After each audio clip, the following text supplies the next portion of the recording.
Voici la manne quotidienne, version audio.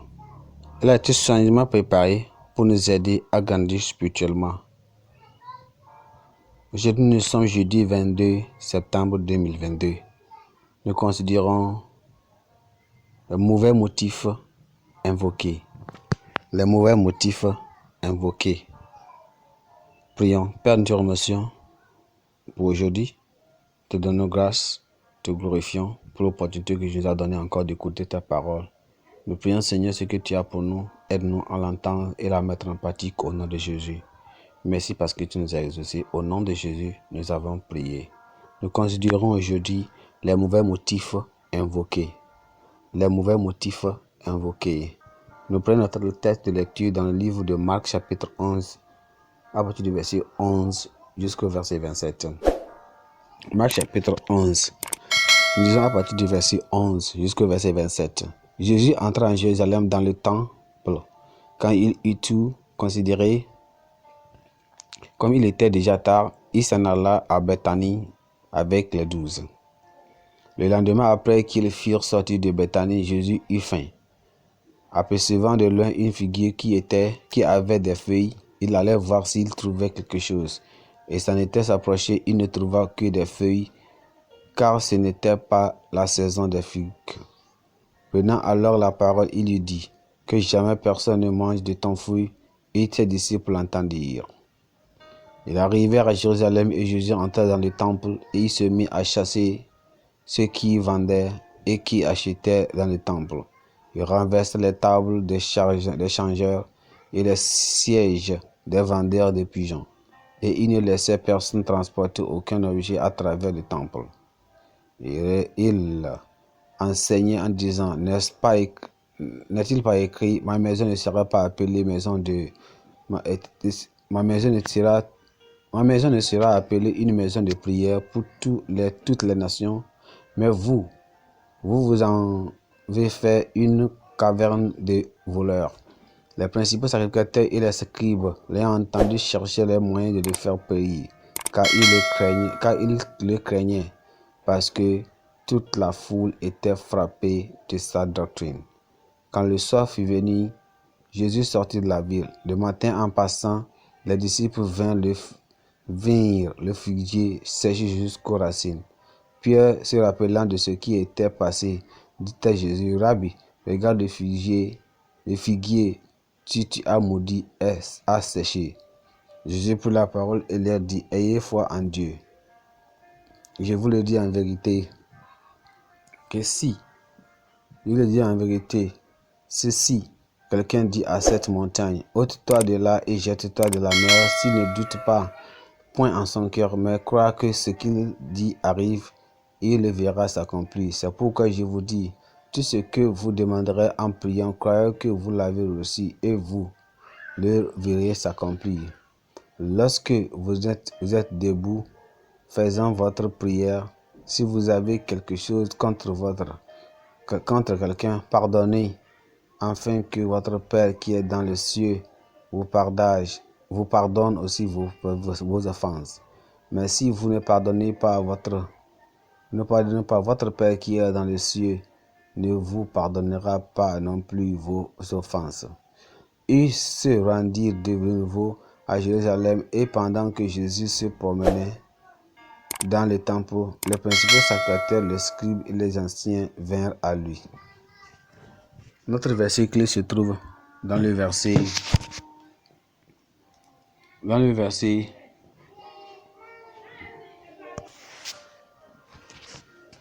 Allons-y dans le message. De nos jours, c'est devenu une pratique courante pour de nombreuses personnes de placer les affaires au-dessus de la parole de Dieu dans la maison, ou bien dans sa maison. Chaque événement religieux de l'Église présente une belle opportunité pour eux de faire des affaires florissantes. Au lieu de penser à profiter de la parole de Dieu grâce à de tels programmes, leur principale préoccupation est de savoir quel profit on peut y faire avec des activités commerciales. À partir du texte Les changeurs et les marchands avaient créé une religion basée sur leurs propres désirs matérialistes, sans faire appel à leur conscience. Ces changeurs d'argent travaillaient dans le quartier du temple en offrant des taux de change injustes aux voyageurs étrangers venus d'honorer les fêtes de la Pâque et de la Pentecôte. Les marchands vendaient à des prix gonflés des animaux nécessaires au sacrifice. Pour eux, ce qu'ils faisaient était religieux, mais selon les paroles de Jésus, ils avaient fait de la maison de prière un repère de voleurs. Quand on a créé une religion avec des motifs impurs, une telle religion justifiera les adeptes dans les choses qu'ils font en contradiction avec la parole de Dieu. Beaucoup de gens s'engagent dans de nombreuses entreprises bonnes et nobles avec des mauvais motifs ou objectifs.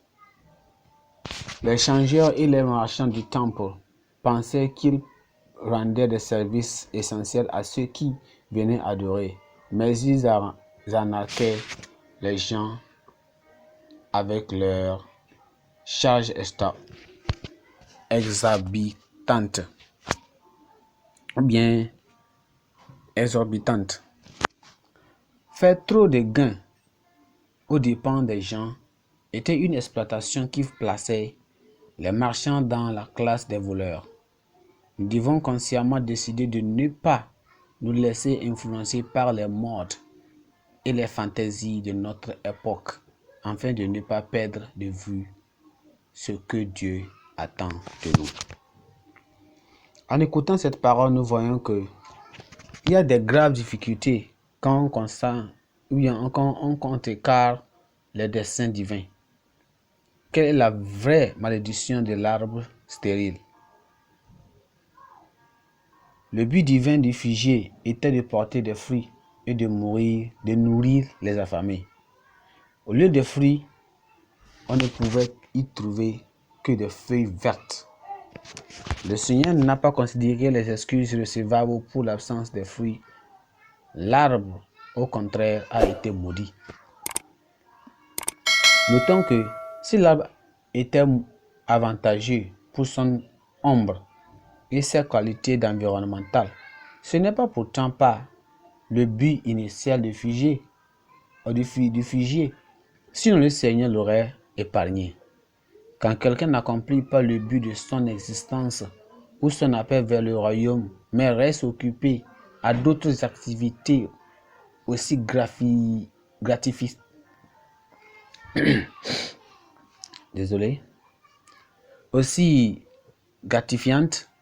et satisfaisantes soit-elle, la colère et le jugement devaient suivre généralement sous différentes formes.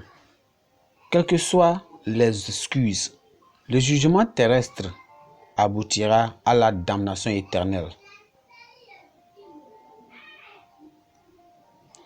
On peut se poser certaines questions que, vraiment, avons-nous identifié le dessein divin de notre existence et de notre salut? Est-ce que nous avons réalisé cet objectif? Et êtes-nous, ou bien avons-nous, ou bien sommes-nous une source de bénédiction pour les gens, ou êtes-nous distraits par quelque chose de différent bien que de satisfaisant?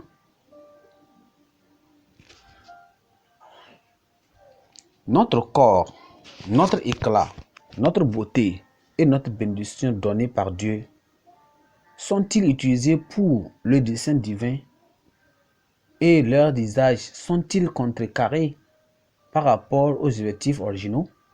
La question. Il y a aussi un bâton de correction ou bien un bâton pour la correction des commerçants comme impurs. La raison d'être du peuple n'était être une maison de prière et de réconciliation avec Dieu. Dans le verset 17. Au fil du temps, il s'est transformé en un centre commercial légal. Dans le verset 15. De plus, ils ont utilisé le temple comme un raccourci pour circuler vers d'autres endroits. Verset 16. Veut-on parler du but humanitaire ou de travail social?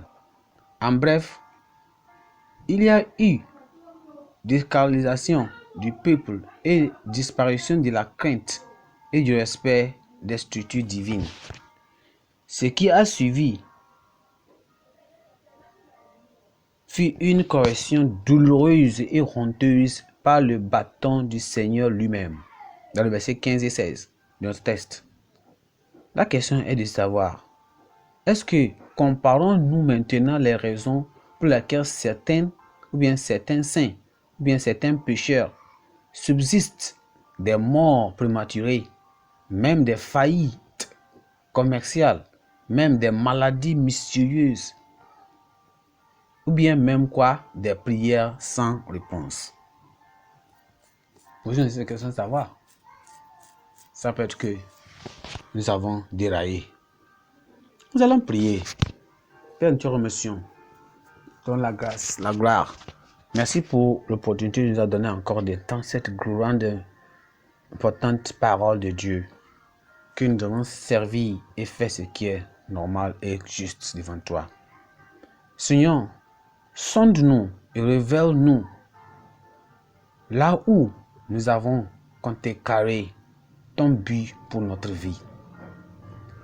Seigneur, dans ta miséricorde, écarte-nous de ton objectif personnel et de notre plan et remets-nous au centre de ton projet pour notre vie.